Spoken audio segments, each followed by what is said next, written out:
Hello everyone, welcome back to my channel issue mini kitchen and blogs. তো guys, আজকে কিন্তু আমি বানাবো ছোট ছোট ভাপা পিঠে। তো মিনি ভাপা পিঠে কেমন হয় সেটাই তোমরা দেখতে থাকো।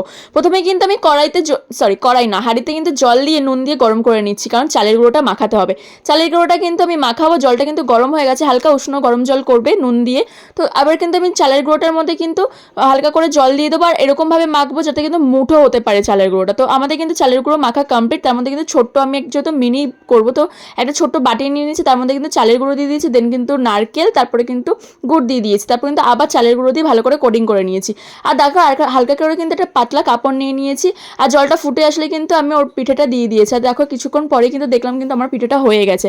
আর প্রথমটা কিন্তু আমি ফেল করে গেছি, কারণ কিনা অতিরিক্ত জলের জন্য ভাপা পিঠেটা কিন্তু সেদ্ধ টাইপের হয়ে গেছিল, মানে উনুনের আঁচটা বেশি থাকার কারণে জলটা পুরো চলে এসেছে। তো থার্ড ফোর ফিফথ করতে করতে কিন্তু আমাদের পুরো ভাপা পিঠে অলরেডি কমপ্লিট। আমরা কিন্তু 20টা ভাপা পিঠে করেছিলাম। আমাদের কিন্তু ছোট ভাপা পিঠে কিন্তু আমাদের খুব ভালো হয়েছে। তোমাদের কেমন লাগলো জানি।